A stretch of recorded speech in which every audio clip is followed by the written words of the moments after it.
Africa దేశాల్లో వణికిస్తున్న Zika virus Nellore జిల్లాలోని ఓ బాలుడికి సోకిందన్న వార్తలతో ఆరోగ్య శాఖ ఉలిక్కిపడింది. అయితే ఆ బాలుడి పరిస్థితి ఎలా ఉందో తెలుసుకునేందుకు డిఎంహెచ్ఓ పెంచలయ్యతో బిగ్ టీవీ మాట్లాడింది. మర్రిపాడు మండలం వెంకటాపురానికి చెందిన బాధిత బాలుడి శాంపిల్స్ పూణే ల్యాబ్కి పంపినట్లు పెంచలయ్య తెలిపారు. ఇంకా రిపోర్టు రావాల్సి ఉందన్నారు ఆయన. బాలుడికి ఉన్న లక్షణాలు బట్టి అనుమానంతో మాత్రమే పరీక్ష చేయించామన్నారు. ప్రస్తుతం బాలుడు చెన్నైలోని ఆసుపత్రిలో చికిత్స పొందుతున్నాడని, ఆరోగ్యం బాగానే ఉందంటున్న డిఎంహెచ్ఓ పెంచలేతో మా ప్రతినిధి Surendra face to face. Zika virus కలకలం కొనసాగుతుంది. దీనికి సంబంధించి మనతో మాట్లాడేందుకు డిఎంహెచ్ఓ పెంచలేం మనతో పాటు ఉన్నారు. ఆయన అడిగి మరిన్ని విషయాలు తెలుసుకుంది. సార్, ఈ యొక్క జికా వైరస్కి సంబంధించినటువంటి ఒక కలకలం కూడా జరుగుతూ ఉంది. ఇప్పటికే బాలుడు కూడా చెన్నైలో వైద్యం తీసుకుంటున్నట్టు తెలుస్తుంది. ఏమంటారు, అసలు ఏంటి విషయం? ఇది దోమకాటు వల్ల వస్తుంది. మనకి ఏదైతే మస్కిటో ఉందో, డెంగీకి చికెన్ గున్యా కారణమయ్యే మస్కిటో ఉంది, ఏడిస్ ఈజిప్ట్ అని. అలా మస్కిటో కుట్టడం వల్ల ఇది కూడా వస్తుంది వైరస్, జికా వైరస్. దీని సిమ్టమ్స్ కూడా ఇంచుమించు అలాగే వైరల్ అన్ని సిమ్టమ్స్ ఉంటాయి. ఎక్స్ట్రాగా దీనికి కంజంక్టివైటిస్, కళ్ళ లాంటిది వస్తుంది. అలాగే న్యూరలాజికల్ సిమ్టమ్స్ కొన్ని ఉంటాయి. అది తప్పిస్తే మిగతా అంతా జలుబు, జ్వరం, దగ్గు, ఈ దద్దుర్లు రావడం ఇలాంటివి అయితే కామన్గా వస్తుంటుంది.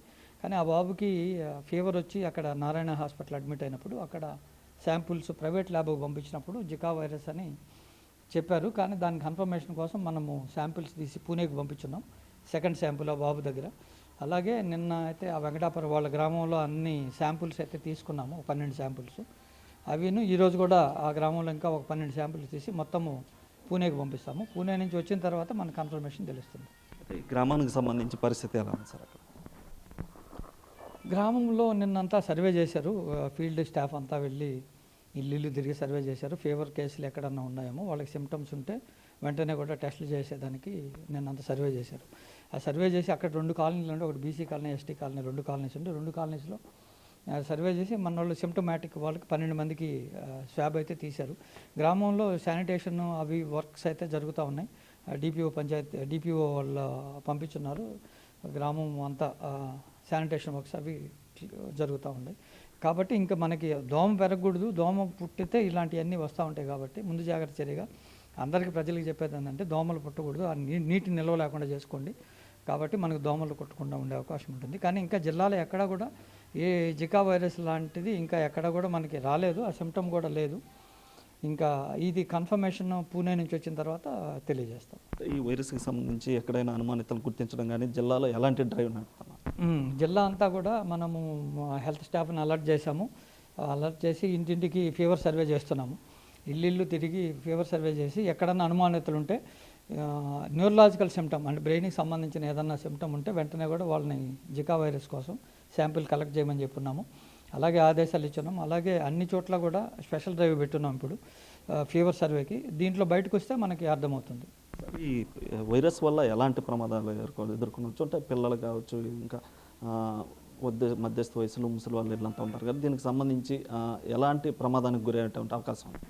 అంటే ఈ వైరస్ ఎస్పెషల్లీ జికా వైరస్ బ్రెయిన్కి వెళ్ళిందంటే మెనింజైటిస్ అని వస్తుంది. మెనింజైటిస్ వచ్చినప్పుడు ఇంకా దానికి సంబంధించిన సిమ్టమ్స్ అన్నీ బయటపడతాయి. అంటే ఆల్టర్డ్ సెన్సోడియం, మర్చిపోవడం, గుర్తుపట్టలేకపోవడం, పేరెంట్స్ని గుర్తుపట్టలేకపోవడం, ఎవరిని గుర్తుపట్టలేకపోవడం, ఇలాంటి సిమ్టమ్స్ వస్తాయి. కానీ అంత దూరం పోకుండా మనకి వెంటనే కానీ ట్రీట్మెంట్ తీసుకుంటే అది బ్రెయిన్ దాకా పోదు. ఫీవర్ ఉన్న స్టేజ్లోనే వెంటనే అర్లీగా కనుక్కొని మనం ఏదైనా ఎనీ ఫీవర్, ఇప్పుడు మలేరియా కూడా బ్రెయిన్కి ఎక్కుతుంది, అట్లే డెంగ్యూ వచ్చిందంటే అది షాక్ సిండ్రోమ్ లేకపోతుంది. ఇట్లా మనం లేట్ చేసే కొద్దీ ఎనీ డేంజరస్ అయ్యే అవకాశం ఉంది. కాబట్టి లేట్ చేయకుండా వెంటనే ఫస్ట్ స్టేజ్లోనే మనము జ్వరం వచ్చినప్పుడే వెంటనే హాస్పిటల్కి వెళ్ళి ట్రీట్మెంట్ తీసుకుంటే ఇదేమంత పెద్ద ప్రమాదం కాదు, వైద్యం అయితే ఉంది. ఇటు మొత్తం మీద కూడా ఏదైతే ఈ యొక్క జికా వైరస్కి సంబంధించినటువంటి కూడా ఎలాంటి భయపడాల్సిన అవసరం లేదు. ఈ యొక్క వైరస్తో ముందుగా కనుక గమనిస్తే ఇటు హాస్పిటల్లో కూడా చికిత్స చేసేందుకు, అదేవిధంగా జిల్లా వ్యాప్తంగా కూడా ఇటు డ్రైవ్ కూడా నడుపుతున్నామని చెప్పి, అదేవిధంగా బాలుడికి సంబంధించినటువంటి సిమ్టమ్స్ కూడా గుర్తించడం వల్ల పూణేలో ఉన్నటువంటి ల్యాబ్కి పంపించడం జరిగింది. అక్కడ ప్రాథమికంగా నిర్ధారించడం జరిగింది. అదే మరోసారి కూడా ఆ యొక్క రక్త మూత్ర నమూనాలను కూడా తీసుకొని ఈరోజు ఆ యొక్క పూణేలో ఉన్నటువంటి ఎన్ఐవికి కూడా పంపిస్తున్నామని చెప్పి కూడా ఇటు డిఎంహెచ్ఓ పెంచలే చెప్తున్నటువంటి పరిస్థితి ఉంది. కెమెరామ్యాన్ మనోజ్తో సురేంద్ర, బిగ్ టీవీ, నెల్లూరు.